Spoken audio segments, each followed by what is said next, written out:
Hi friends, இந்த video என்ன பார்க்க போறோம் அப்படின்னா இன்ஜினியரிங் ப்ராஜெக்ட்ஸ்க்கான டாக்குமெண்டேஷன் எப்படி டெவலப் பண்ணலாம் அப்படிங்கிறத பற்றி நம்ம இந்த வீடியோவில் பார்க்க போகிறோம். ஸோ ஆல்ரெடி நம்ம சேனலில் வந்து பார்த்தீங்கன்னா ஒரு ப்ராஜெக்ட்டுக்கான ஒரு ஹார்ட்வேர் ஸ்டூடெண்டாக இருந்தீங்கன்னா என்ன டெக்னாலஜி சூஸ் பண்ணலாம், என்ன டொமைன் சூஸ் பண்ணலாம், எந்த லாங்குவேஜ் நீங்கள் ப்ராஜெக்ட் பண்ணலாம். ஸோ அதே மாதிரி ஒரு சாஃப்ட்வேர் ஸ்டூடெண்டாக இருக்கக்கூடிய பட்சத்தில் நீங்கள் வந்து எப்படி வந்து டைட்டில் சூஸ் பண்ணலாம், என்ன டொமைன் சூஸ் பண்ணலாம், என்ன லாங்குவேஜ் சூஸ் பண்ணலாம் அப்படிங்கிறத பற்றி நம்ம கிளியராக பார்த்தோம். ஸோ அதே மாதிரி மெக்கானிக்கல் இன்ஜினியரிங் ஸ்டூடெண்ட்ஸ்க்கான வீடியோஸ் நம்ம வந்து அப்லோட் பண்ணுறோம். ஸோ இந்த வீடியோ பார்த்தீங்கன்னா எல்லா ஸ்டூடெண்ட்ஸ்க்கான வீடியோ தான். நீங்கள் வந்து இன்ஜினியரிங் படிக்கிறீங்க, டிப்ளமோ படிக்கிறீங்க, ப்ராஜெக்ட் அப்படிங்கிற ஒரு கான்செப்ட் வந்து நிற்கிறீங்க அப்படின்னா எப்படி டாக்குமெண்டேஷன் டெவலப் பண்ணலாம், பிபிடி டெவலப் பண்ணலாம், ஸோ நான் வந்து ரிப்போர்ட் எப்படி மேக் பண்ணலாம், அண்ட் வந்து அப்ஸ்ட்ராக்ட்னா என்ன, டைட்டில்னா என்ன, பேஸ் பேப்பர் எப்படி சூஸ் பண்ணுறது எல்லாத்தையும் பற்றி நம்ம வந்து கிளியராக பார்க்க போகிறோம். ஸோ அதுக்கு முன்னாடி ப்ராஜெக்ட் ரிலேட்டட் உங்களுக்கு சந்தேகங்கள் இருக்கக்கூடிய பட்சத்தில் ஸோ எங்களுடைய ஆஃபீஸ் பார்த்தீங்கன்னா நாகர்கோவில் இருக்குது. ஸோ நாங்கள் வந்து ப்ராஜெக்ட் ரிலேட்டட் நெக்ஸ்ட் வீக் வந்து ஃப்ரீ கிளாஸ் வந்து நாங்கள் வந்து கண்டக்ட் பண்ணுறோம். ஸோ எங்களுடைய ஆஃபீஸ் வந்து நாகர்கோவில் இருக்குது. ஸோ நீங்கள் வந்து நாகர்கோவில் சர்க்கிளில் இருந்தீங்க அப்படின்னா நீங்கள் டேரெக்டாக எங்கள் ஆஃபீஸில் வந்து ஒரு ஃப்ரீ கிளாஸ் வந்து அட்டன் பண்ணிங்கன்னா எப்படி வந்து ப்ராஜெக்ட் ஸ்டார்ட் பண்ணலாம், ஸோ எந்த மாதிரியான டெக்னாலஜி சூஸ் பண்ணலாம், ஸோ எந்த மாதிரி லாங்குவேஜ் சூஸ் பண்ணலாம், இதை பற்றி இன்னும் கிளியரான உங்களுக்கு இன்ஃபர்மேஷன் வேணும் அப்படின்னா நீங்கள் எங்கள் ஆஃபீஸில் டேரெக்டாக வந்து நீங்கள் வந்து கேட்டு தெரிஞ்சுக்கலாம். ஸோ அதே மாதிரி நீங்கள் வந்து நாகர்கோவில் சைடில் வந்து திருநெல்வேலியில் இருக்கீங்க, சரி தூத்துக்குடியில் இருக்கீங்க, இல்லை வேறு எங்கே இருந்தாலும் ஸோ நாங்கள் வந்து தெரிஞ்சுக்கிறோம், ஒரு நாள் வந்து ஃப்ரீ கிளாஸ் வந்து அட்டன் பண்ணுறோம் அப்படிங்கிற பட்சத்தில் நீங்கள் தாராளமாக எங்களுடைய ஆஃபீஸில் வந்து நீங்கள் வந்து கிளாஸ் வந்து அட்டன் பண்ணிக்கலாம். ஸோ அதுக்கான இன்ஃபர்மேஷன் எல்லாமே நான் வந்து கீழே டிஸ்கிரிப்ஷனில் நம்பர் கொடுத்துருக்கேன். ஸோ அதை பார்த்து அதை கேட்டு தெரிஞ்சுக்கோங்க. ஸோ நீங்கள் வந்து நெக்ஸ்ட் டே வந்து ஃபைனல் இயர் 8வது செமஸ்டருக்குள்ள என்ட்ராகும் போது உங்களுக்கு ப்ராஜெக்ட் அப்படிங்கிற ஒரு கான்செப்ட் சொல்லுவாங்க. ஸோ அதுக்கு எல்லாமே வந்து பேசிக் பேப்பர்லேருந்து எல்லாமே வந்து சூஸ் பண்ண வேண்டிய இருக்கும். ஸோ எந்த சமயங்களாக இருந்தாலும் சரி நீங்கள் டிஸ்கிரிப்ஷன் எங்களுடைய நம்பர் இருக்குது. ஸோ அதை கேட்டு நீங்கள் தெரிஞ்சுக்கோங்க. இப்போ நம்ம வந்து வீடியோக்குள்ளே போகலாம். ஸோ ஸ்டார்டிங்கில் நீங்கள் ஒரு ப்ராஜெக்ட் சூஸ் பண்ணக்கூடிய டைமில் என்ன சொல்லுவாங்க அப்படின்னா ஒரு டைட்டில் கொண்டு வாங்க அப்படின்னு சொல்லுவாங்க. காலேஜில் இருந்து உங்கள் ஸ்டாஃப் சொல்லுவாங்க ஒரு டைட்டில் சூஸ் பண்ணுங்க அப்படின்னு சொல்லுவாங்க. டைட்டில் வந்து நம்ம என்ன பண்ணுவோம் அப்படின்னா நமக்கு பிடிச்ச டைட்டில் எந்த டைட்டிலும் நம்ம சூஸ் பண்ணிக்கலாம். ஸோ ஒரு 2-3 டைட்டில் நம்ம ஸ்டாஃப் கிட்ட போய் சொல்லுவோம், ஷேர் பண்ணுவோம். ஸோ இதான் என்னோட டைட்டில் அப்படின்னு சொல்லிட்டு 2-3 டைட்டில் நீங்கள் வந்து சூஸ் பண்ணுவீங்க. ஸோ அந்த டைட்டில் நம்ம ஸ்டாஃபுக்கு பிடிச்சிருந்துச்சு அப்படின்னா அவங்க அந்த டைட்டில் சூஸ் பண்ணுவாங்க. அப்படி இல்லைன்னா வந்து என்ன சொல்லுவாங்க அப்படின்னா வேறு டைட்டில் கொண்டு வாங்க, நம்ம வந்து வேறு டைட்டில் சூஸ் பண்ணணும் அப்படின்னு மாதிரி சொல்லுவாங்க. ஸோ நீங்கள் வந்து நிறைய டைட்டில் வந்து நீங்கள் ரெஃபர் பண்ண வேண்டியிருக்கும். ஸோ அதில் வந்து ஸ்டாஃபுக்கு எந்த டைட்டில் பிடிச்சிருக்கோ, உங்களுக்கு எந்த டைட்டில் பிடிச்சிருக்கோ அந்த டைட்டில் நீங்கள் வந்து ப்ராஜெக்ட் வந்து ஸ்டார்ட் பண்ண ஆரம்பிப்பீங்க. ஸோ இந்த ஸ்டார்ட் பண்ண ஆரம்பிச்ச டைமில் என்ன சொல்லுவாங்க அப்படின்னா ஸோ நம்ம வந்து ஃபஸ்ட்டு வந்து என்ன சொல்லுவாங்க அப்ஸ்ட்ராக்ட் வந்து கொண்டு வாங்க அப்படின்னு சொல்லுவாங்க. ஸோ அந்த அப்ஸ்ட்ராக்ட் அப்படிங்கிற ஒரு கான்செப்ட் சொல்லுவாங்க ஸ்டார்டிங்கில். ஸோ இதை வந்து 0-3 அப்படின்னு சொன்னாங்க. ஸோ நம்ம வந்து காலேஜ் வந்து ரெகுலராக நமக்கு வந்து கிளாஸஸ் நடந்துகிட்டே இருக்கும். ஸோ இது ஏதாவது ஒரு டே வந்து நமக்கு வந்து ஸ்பிளிட் பண்ணி இந்த இதில் வந்து உங்களுக்கு 0-3 இருக்குது. இந்த 0-3 நீங்கள் என்ன பண்ணணும் அப்படின்னா அப்ஸ்ட்ராக்ட் வந்து செலக்ட் பண்ணணும் அப்படின்னு சொல்லுவாங்க. இந்த அப்ஸ்ட்ராக்ட் அப்படிங்கிறது ஒரு விஷயமே கிடையாது. நீங்கள் ஆல்ரெடி வந்து டைட்டில் ஒன்று சூஸ் பண்ணி வச்சிருப்பீங்க. அந்த டைட்டிலோட ஒரு டெஃபினிஷன் தான் நீங்கள் கொடுக்க போகிறீங்க. ஸோ இது வந்து ஒரு அப்ஸ்ட்ராக்ட் அப்படின்னு சொன்னால் ஒரு சுருக்கம் அப்படின்னு சொல்லிக்கலாம். நீங்கள் என்ன ப்ராஜெக்ட் பண்ண போகிறீங்களோ அது சிம்பிளாக நான் வந்து இந்த ப்ராஜெக்ட் தான் பண்ண போகிறேன், இந்த டெக்னாலஜி தான் யூஸ் பண்ணியிருக்கேன், இந்த லாங்குவேஜ் தான் நான் பண்ண போகிறேன், இந்த ப்ராஜெக்ட் நான் பண்ணுறதுனால இந்த மாதிரியான பீப்புள்ஸ்க்கு வந்து ஹெல்ப்ஃபுல்லாக இருக்கும் அப்படிங்கிற மாதிரி சிம்பிளாக ஒரு ஷார்ட் அண்ட் ஸ்வீட்டாக நீங்கள் வந்து சொல்கிறதான் அப்ஸ்ட்ராக்ட் அப்படின்னு சொல்லுவாங்க. இது ஒரு பேராகிராஃப் மாதிரி சிம்பிளாக நீங்கள் வந்து ரெடி பண்ணுறது இருக்கும். நெக்ஸ்ட் என்ன சொல்லுவாங்க அப்படின்னா பிபிடி ரெடி பண்ணி கொண்டு வாங்க அப்படின்னு சொல்லுவாங்க. ஸோ இது வந்து ஒரு இந்த 0-3 ஆல்ரெடி சொல்லியிருந்தாங்க. அப்ஸ்ட்ராக்ட் செலக்ட் பண்ணி முடிச்சிருப்பீங்க. அந்த அப்ஸ்ட்ராக்ட் செலக்ட் பண்ணி முடிச்சதுக்கு அப்புறமா நீங்கள் என்ன சொல்லுவாங்க அப்படின்னா பிபிடி ரெடி பண்ணுங்க அப்படின்னு சொல்லுவாங்க. அந்த பிபிடி என்ன மாதிரியான கண்டென்ட் இருக்கும் அப்படின்னு கேட்டிங்கன்னா ஸோ நீங்கள் வந்து ஆல்ரெடி உங்கள் காலேஜில் இருந்தீங்கன்னா ஸ்டாஃப் இந்த மாதிரியான கண்டென்ட் வந்து இன்க்ளூட் பண்ணுங்க அப்படின்னு சொல்லுவாங்க. அப்படி வந்து ஸ்டாஃப் எதுவுமே சொல்லாத பட்சத்தில் நீங்களே வந்து பிபிடி வந்து டெவலப் பண்ணலாம். ஸோ அந்த பிபிடி எந்த மாதிரியான கண்டென்ட் இருக்கும் அப்படின்னு கேட்டிங்கன்னா ஸோ நம்ம வந்து டைட்டில் சூஸ் பண்ணுவோம். ஸோ டைட்டில் பார்த்துட்டிங்கன்னா ஆல்ரெடி ஃபஸ்ட்டு ஸ்டேஜ் நம்ம வந்து டைட்டில் இருக்கும்.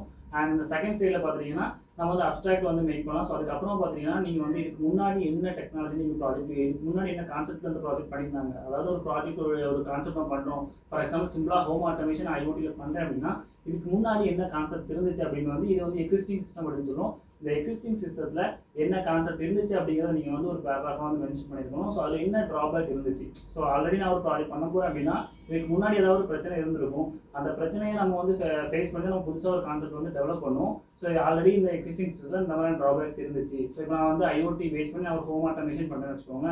இதுக்கு முன்னாடி ஒரு ப்ளூடூத் கான்செப்ட் வச்சு பண்ணியிருப்பாங்க. ஸோ இப்போ நான் அந்த ப்ளூடூத் வச்சு என்ன சொல்லியிருக்கேன் அப்படின்னா இதில் ட்ராபேக் ஏன்னா இது வந்து லாங் ரேஞ்சுக்கு நம்ம கொண்டு போக முடியாது. ஸோ ப்ளூடூத் வச்சு நம்ம வந்து ஒரு வீட்டுக்குள்ளே இருந்து மட்டும் தான் நம்ம வந்து டிவி லைட் இதெல்லாம் ஆன் ஆஃப் பண்ண முடியும். ஸோ அப்போ வந்து நான் புதுசாக என்ன பண்ண போகிறேன் அப்படின்னா நம்ம வந்து ப்ரொப்போஸ் சிஸ்டம் அப்படின்னு சொல்லுவோம். ஸோ எக்ஸிஸ்டிங்கே இதுக்கு முன்னாடி என்ன இருந்துச்சு அதனுடைய ட்ராபேக்ஸ், அதுக்கப்புறம் ப்ரொப்போஸ் சிஸ்டம் சொல்லுவோம். ஸோ நான் என்ன பண்ண போகிறேன் அப்படிங்கிற டெக்னாலஜி வந்து ஆட் பண்ணணும். ஆட் பண்ணிவிட்டு இதனுடைய அட்வான்டேஜ் என்ன, இப்போ நான் வந்து பண்ண போகிறது ஐஓடியும் யூஸ் பண்ணி பண்ணுறேன்னா இதோட அட்வான்டேஜ் என்னவா இருக்கும் அப்படின்னா வேலையில் எங்கே வந்து வச்சு நான் ஆக்சஸ் பண்ண முடியும் அப்படிங்கிற மாதிரி நான் வந்து ஒரு அட்வான்டேஜை நான் இதை வந்து சொல்லியிருப்பேன். அதுக்கப்புறமா பார்த்துட்டிங்க அப்படின்னா ஸோ இதில் நான் ஆல்ரெடி அட்வான்டேஜ் சொல்லி முடிச்சதுக்கப்புறமா நீங்கள் வந்து சிம்பிளாக ஒரு கன்க்ளூஷன் போட்டு முடிச்சுக்கலாம். ஸோ ஃபஸ்ட் இதுக்கு இதுவே போதுமானதாக இருக்கும். ஆல்ரெடி என்ன இருந்துச்சு, புதுசாக என்ன டெக்னாலஜி இருந்துச்சு, இதெல்லாம் ஒரு பிளாக் டயக்ராம். ஸோ நான் வந்து என்ன பண்ண போகிறேன் அப்படிங்கிறதுக்கான ஒரு சின்ன டயக்ராம் மாதிரி இருக்கும். ஹார்ட்வேர் ஸ்டூடெண்ட் இருந்தீங்கன்னா நீங்கள் என்னென்ன கிட்டு யூஸ் பண்ணுறீங்க அதனோட டயக்ராம் இருக்கும். சாஃப்ட்வேர் ஸ்டூடெண்ட் இருந்தீங்க அப்படின்னா ஒரு ஆர்கிடெக்சர் டயக்ராமோ இல்லை சிம்பிளாக ஒரு டயக்ராமோ நீங்கள் ஆட் பண்ணி அதை வந்து கம்ப்ளீட் பண்ணுவீங்க. ஒரு கன்க்ளூஷன் போட்டு ஸோ நான் என்ன பண்ண போகிறேன் அப்படிங்கிறத சிம்பிளாக சொல்லி முடிப்பீங்க. அண்ட் நெக்ஸ்ட் ரிவ்யூ போகும்போது ஸோ உங்களுக்கு என்னென்ன கான்செப்ட்ஸ் இருக்கும் அப்படின்னா ஸோ நீங்கள் இந்த பிபிடி இந்த டாக்குமெண்டேஷன் இதெல்லாம் நீங்கள் வந்து சப்மிட் பண்ணும்போதே உங்களுடைய ப்ராஜெக்ட் நீங்கள் ஸ்டார்ட் பண்ணி கொஞ்சம் கொஞ்சமாக நீங்கள் அதை ஒர்க் பண்ண ஆரம்பிச்சிருவீங்க. ஸோ நீங்கள் இப்போ வந்து இந்த பிபிடி ப்ரெசென்ட் பண்ணக்கூடிய டைமில் பார்த்தீங்கன்னா உங்களுடைய பேட்சில் வந்து 3 பேர் இல்லைன்னா 4 பேர் ஆல்ரெடி ஸ்பிளிட் பண்ணியிருப்பாங்க. ஸோ அந்த ஒரு ஸ்லைடையும் நீங்கள் வந்து ஒருத்தங்க வந்து ப்ரெசென்ட் பண்ண மாதிரி இருக்கும். ஸோ ஒரு ஸ்டூடெண்ட் பார்த்தீங்கன்னா வந்து டைட்டில் சொல்கிறாங்க, அப்ஸ்ட்ராக்ட் சொல்கிறாங்க அப்படின்னா, அண்ட் இன்னொரு ஸ்டூடெண்ட் பார்த்தீங்கன்னா எக்ஸைசிங் சிஸ்டம் வந்து சொல்லுவாங்க, இன்னொரு சிஸ்டம் பார்த்தீங்கன்னா ப்ரொபோஸ் சிஸ்டம் வந்து சொல்லுவாங்க. ஸோ ஒரு டீம் ஒர்க்காக இருக்கும். 3 பேரும் ஸ்டேஜில் வந்துட்டு 3 பேரும் ஒரு ஸ்லைடை வந்து நீங்கள் மாற்றி நீங்கள் வந்து எக்ஸ்பிளைன் பண்ணுவீங்க. ஸோ மாற்றி நீங்கள் வந்து ஸ்டாஃப் கிட்ட எக்ஸ்பிளைன் பண்ணுற மாதிரி இருக்கும். அண்ட் அதுக்கப்புறமா நெக்ஸ்ட் ரிவ்யூவில் பார்த்துட்டிங்கன்னா, ஸோ இந்த பிபிடிலே எக்ஸ்ட்ரா கொஞ்சம் கண்டென்ட் வந்து ஆட் பண்ணுற மாதிரி இருக்கும். ஸோ இதை வந்து செகண்ட் ரிவ்யூ அப்படின்னு சொல்லுவாங்க. இல்லைனா ஃபர்ஸ்ட் ரிவ்யூலேயே வந்து நிறைய காலேஜில் வந்து இந்த மாதிரி விஷயங்கள் ஆட் பண்ண அப்படின்னு சொல்லுவாங்க. லிட்ரேச்சர் சர்வே அப்படிங்கிற ஒரு கான்செப்ட் இருக்கும். ஒரு 5 பேப்பரோ இல்லை 10 பேப்பரோ எக்ஸ்ட்ரா ஆட் பண்ண அப்படின்னு சொல்லுவாங்க. இந்த லிட்ரேச்சர் சர்வே அப்படிங்கிற என்ன கான்செப்ட்னா, இது வந்து ரொம்ப பயப்படாத ரொம்ப சிம்பிளான ஒரு விஷயம் தான். இப்போ நம்ம ஒரு ப்ராஜெக்ட் பண்ணுறோம்னு வச்சுக்கோங்களேன், இதுக்கு முன்னாடி யாரெல்லாம் இந்த மாதிரியான டெக்னாலஜி யூஸ் பண்ணி இல்லை இதே மாதிரியான கான்செப்ட்ஸில் யாரெல்லாம் ப்ராஜெக்ட் ட்ரை பண்ணியிருக்காங்க, ஸோ அந்த பேப்பரை நம்ம கலெக்ட் பண்ணி அதனுடைய ட்ராபேக்ஸ் என்னவா இருந்துச்சு, அந்த பேப்பர் அட்வான்டேஜ் என்னவா இருந்துச்சு அப்படின்னு ஒரு சிம்பிளான காலம் மாதிரி நம்ம வந்து போட்டு சப்மிட் பண்ணி கொடுப்போம். ஸோ இதில் வந்து இதுக்கு முன்னாடி என்ன ஒரு பேப்பரை ஃபுல்லாக ரீட் பண்ணிவிட்டு, ஸோ அந்த பேப்பரில் வந்து அட்வான்டேஜ் எப்படி இருக்குது, டிஸ்அட்வான்டேஜ் என்ன இருக்குது, எந்த மெத்தட் யூஸ் பண்ணியிருக்காங்க அப்படிங்கிற மாதிரி சொல்லுவோம். ஸோ இதுதான் வந்து லிட்ரேச்சர் ரிவ்யூ அப்படின்னு சொல்லுவோம். இது வந்து 5 பேப்பரோ இல்லை 10 பேப்பரோ இல்லை 15 பேப்பரோ எத்தனை பேப்பரோ காலேஜை பொறுத்து கேட்குறாங்களோ, ஸோ அத்தனை பேப்பர் நீங்கள் வந்து சப்மிட் பண்ணுற மாதிரி இருக்கும். அண்ட் அதுக்கப்புறம் பார்த்தீங்கன்னா அந்த பிபிடியில் வந்து கொஞ்சம் நம்ம ப்ராஜெக்ட் பண்ண ஒரு விஷயங்களை ஆட் பண்ணுற மாதிரி இருக்கும். ஃபார் எக்ஸாம்பிள் வந்து நீங்கள் வந்து டயக்ராம் ஆட் பண்ணுவீங்க, பிளாக் டயக்ராம் ஆட் பண்ணுவீங்க, ஆர்கிடெக்சர் டயக்ராம் ஆட் பண்ணுவீங்க, இஆர் டயக்ராம் சொல்லுவாங்க. ஸோ ஒரு காலேஜ்லையும் ஒரு விதமாக கேட்பாங்க. ஸோ அவங்க கேட்குறத பொறுத்து நீங்கள் நெட்டில் சர்ச் பண்ணி அதை எப்படி டெவலப் பண்ணணும் அப்படிங்கிற மாதிரி இந்த பிபிடியை பொறுத்த வரைக்கும் மோஸ்ட்லி நீங்கள் வந்து காப்பி பண்ணி கண்டென்ட்டை வந்து பேஸ்ட் பண்ணாமல் நீங்களே ஓனாக வந்து எழுத முயற்சி பண்ணுங்கள். ஸோ அதான் உங்களுக்கு வந்து ரொம்ப யூஸ்ஃபுல்லாக இருக்கும். ஸோ டயக்ராமாக இருந்தாலும் சரி, அதை வந்து ஓனாக நீங்கள் வந்து வரைய முயற்சி பண்ணுங்கள். ஸோ இந்த பிபிடிலாம் முடிஞ்ச கண்டிஷன் என்ன பண்ணுவாங்கன்னா, நீங்கள் ப்ராஜெக்ட் வந்து ஓரளவு ஃபினிஷ் பண்ணி ஒரு 50%ஓ 60% முடிச்சிருக்கீங்க. இப்போ செகண்ட் ரிவ்யூ தேர்ட் ரிவ்யூ நெருங்கக்கூடிய பட்சத்தில் ஸோ நீங்கள் என்ன முடிச்சிருக்கீங்களோ அதை ஒரு ஸ்க்ரீன்ஷாட் எடுத்தோ இல்லை அதோட எக்ஸ்ப்ளனேஷனோ ஸோ ரிசல்ட்னு சொல்லிட்டு நீங்கள் அதை வந்து ஆட் பண்ணலாம். அண்ட் ஃபைனலாக பார்த்தீங்கன்னா ரெஃபரன்ஸ்னு சொல்லுவாங்க. நான் ஆல்ரெடி சொன்ன மாதிரி லிட்ரேச்சர் சர்வேல நீங்கள் வந்து 5 அல்லது 10 பேப்பர்ஸ் ஆல்ரெடி ஸ்டடி பண்ணி அதனுடைய அட்வான்டேஜ் ரிசல்ட்னு வச்சுருக்கீங்களா, அதை வந்து நீங்கள் வந்து என்ன பண்ணணும் அப்படின்னா அந்த டைட்டில் நீங்கள் வந்து மட்டும் எடுத்து ரெஃபரன்ஸாக நீங்கள் ஆட் பண்ணிக்கலாம். ஸோ ரெஃபரன்ஸில் வந்து நான் என்ன பேப்பர் வந்து நான் ரெஃபர் பண்ணேன் அப்படிங்கிற மாதிரி நீங்கள் வந்து ரெஃபரன்ஸ் பேப்பர்ஸில் நீங்கள் வந்து ஆட் பண்ணிக்கலாம்.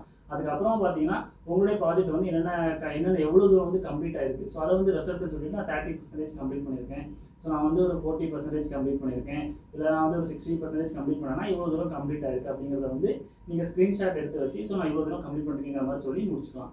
அண்ட் ஃபைனலாக பார்த்தீங்கன்னா ரிப்போர்ட் அப்படிங்கிற ஒரு கான்செப்ட்ல நீங்கள் வந்து நிற்பீங்க. ரிப்போர்ட் ரெடி பண்ணிட்டு வாங்க அப்படின்னு சொல்லுவாங்க. அந்த ரிப்போர்ட் என்னன்னு பார்த்தீங்கன்னா உங்களுடைய ப்ராஜெக்ட் நான் ஆல்ரெடி சொன்ன மாதிரி பிபிடி அப்படின்னு சொல்லும்போது சின்ன கண்டென்ட்டாக நீங்கள் வந்து ஆட் பண்ணிட்டு வருவீங்க.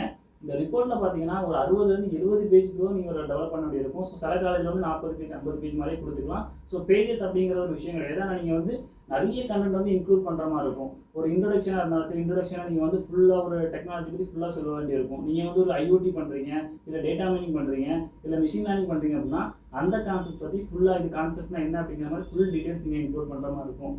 லிட்ரேச்சர் சர்வே அப்படின்னு சொல்லலாம். அந்த லிட்ரேச்சர் ரிவ்யூ பற்றி அந்த பேப்பரில் என்ன விஷயங்கள் இருக்குது அப்படிங்கிறத கிளியராக நீங்கள் எக்ஸ்பிளைன் பண்ண வேண்டியிருக்கும். ஸோ அதுக்கப்புறம் பார்த்தீங்கன்னா என்ன டயக்ராமாக நீங்கள் யூஸ் பண்ணீங்க, என்னென்ன கிட் யூஸ் பண்ணியிருக்கீங்க, என்ன டொமைன் யூஸ் பண்ணியிருக்கீங்க, என்ன லாங்குவேஜ் யூஸ் பண்ணியிருக்கீங்க, அதெல்லாம் பற்றி கிளியராக அந்த ரிப்போர்ட்டை நீங்கள் வந்து மென்ஷன் பண்ண மாதிரி இருக்கும். ஸோ கிட்டத்தட்ட ஃபைனலாக தான் அந்த ரிப்போர்ட் சைடுக்கு வந்து நிற்பீங்க.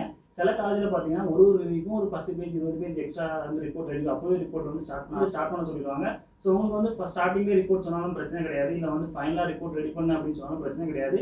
நீங்களே ஓனாக உங்களோட ரிப்போர்ட்டை வந்து நீங்கள் மேக் பண்ணலாம். ஸோ இதில் வந்து எந்த விதமான கஷ்டமும் உங்களுக்கு இருக்காது. கண்டென்ட் எல்லாமே நீங்கள் வந்து ஆல்ரெடி இருக்கிற கண்டென்ட்டை நீங்கள் யூஸ் பண்ணிக்கலாம். அப்படி இல்லை அப்படின்னா உங்ககிட்ட புதுசாக கண்டென்ட் இருந்துச்சு அப்படின்னா நீங்கள் அந்த கண்டென்ட்டை கூட உங்களோட ரிப்போர்ட்டில் வந்து நீங்கள் வந்து ஆட் பண்ணிக்கலாம். ஸோ இந்த பிபிடியாக இருந்தாலும் சரி, ரிப்போர்ட்டாக இருந்தாலும் சரி, இது ரொம்ப ஈஸியான ஒரு கான்செப்ட் தான். ஸோ இது யாருமே இதை நினச்சி வந்து பயப்பட வேண்டாம். ஈஸியாக நீங்களே வந்து ஓனாக வந்து நீங்கள் ப்ராக்டிஸ் பண்ணாலே நீங்கள் வந்து டெவலப் பண்ண முடியும். ஸோ நிறைய கரெக்ஷன் வந்து நீங்கள் ஸ்டாஃப் சொல்லுவாங்க, ஸோ இதெல்லாம் சேஞ்ச் பண்ணுங்க அப்படின்னு சொல்லுவாங்க.